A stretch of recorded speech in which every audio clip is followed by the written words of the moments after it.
Hello, and welcome to your meditation practice as part of the Open Heart Project. And Happy New Year! My name is Susan Piver. I'm delighted to give you meditation instruction. We're going to sit together for 10 minutes, and we're going to start now. So please get settled on your cushion or chair. And as you do, I want to just continue what I was talking about last week, just very briefly. And if you missed it, don't worry. You don't have to go back and listen if you're not going to miss anything, unless you want to. Please do. Last week we talked about simplicity and the importance of simplicity as we begin a new year and just in general in the way we approach our lives. Our world is constantly exhorting us to make things more complicated. It's telling us that who we are is not good enough, that everything basically about ourselves, our body, our bank account, our eating habits, our relationships, our home, it all needs improvement. And once you get through all those improvements, your reward is to bounce to a new, higher level of more complicated improvements that you now must make. It's too much. It's too much. Simplicity is synonymous with relaxing. Relaxing is not synonymous with collapsing or not caring or just giving up. In Buddhist thought, relaxing is synonymous with being with what is, as it is. So as we begin this practice, I want to offer you this idea that you can always relax, always. As long as you don't imagine that relaxing means not feeling anything, or not caring, or giving up, whatever. I'm not attached. Whatever faux Buddhist-y things people sometimes say. Relaxation here means relaxing with what is, and not just with what feels good, but with what is challenging. So in this sense, you can relax when you are happy. Sometimes that's actually the hardest thing to relax with because we're worried, how long is it going to last? But you can relax with your worry that it's going to disappear. You can relax with that. You can relax with joy. You can relax with pleasure. You can relax with sorrow. You can even relax with anger, which is a weird thing to think about because anger seems the opposite of relaxed. But when you are angry and then you immediately want to do something or hurt someone or say something or take some kind of action, you want to speed up. Anger makes us speed up. The more agitated and tight we become. But when you feel that you're angry and you want to do something and you want to say something and you want to make something go away, and you see that and you feel that and you relax with that, meaning allow it to be part of what you're experiencing, you create a lot of space. You create a lot of simplicity because you, instead of reacting to everything that happens, you see, you feel, you are, and then the next moment arises and you repeat. You see, you feel, you are. This is not, by the way, synonymous with not doing anything. It's actually at the root of right action is this simplicity and relaxation. Because when you see things clearly, directly, which is the same thing as simply, and you relax with your responses and your environment, your choices about how to act in response are much more discerning and skillful. So as we begin our practice this week, I want to invite you to contemplate this notion of simplicity as relaxing with what is, and relaxing with what is as the root of skillful action. Let's practice. Because practicing teaches us how to relax with what is, because that's what we're doing. We're relaxing with what is, our mind, our breath, our thoughts, our environment, and staying. So this is how we practice this.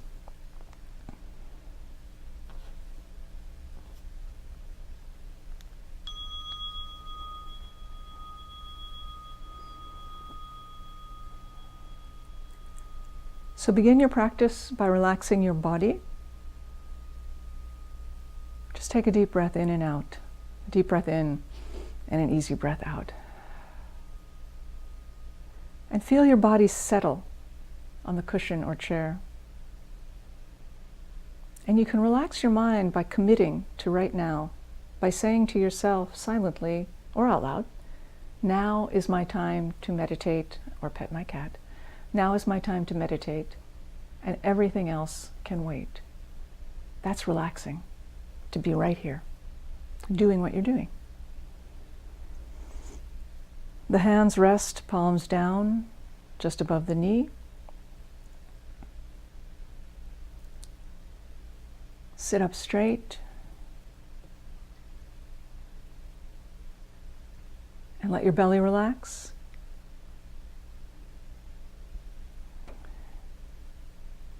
Let your shoulders relax.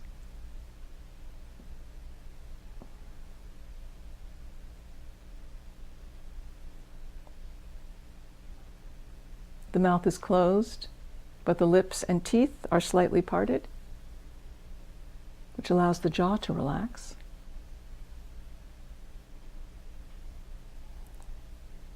The breath is natural, in and out through the nose. No breathing technique, in other words, just breathing. And cats.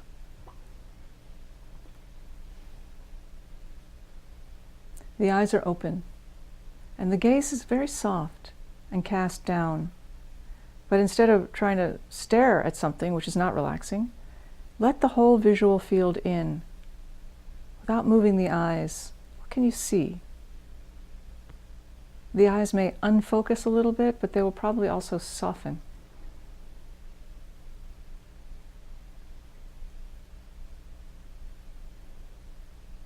And the crown of the head reaches up a little bit.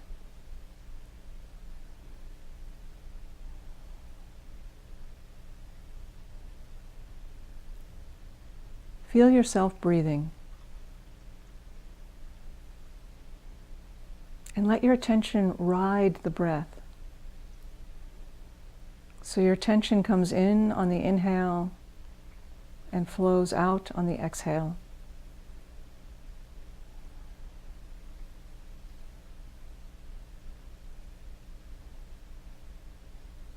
And let your mind be cradled by this wave of breath, in and out.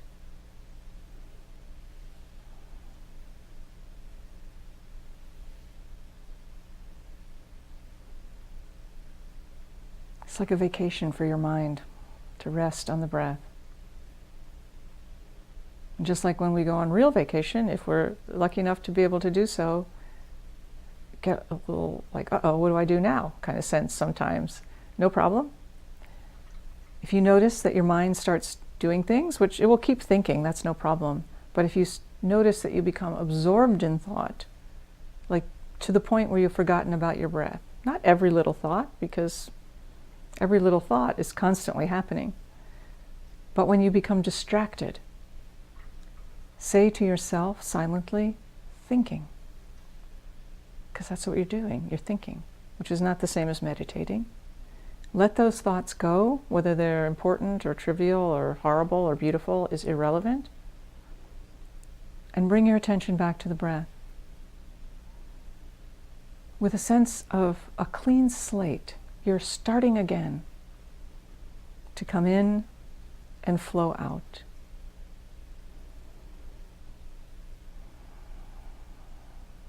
Not trying to manipulate anything, but if you notice again, you're distracted, repeat, thinking, come back, take a fresh start.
Thank you so much for your practice.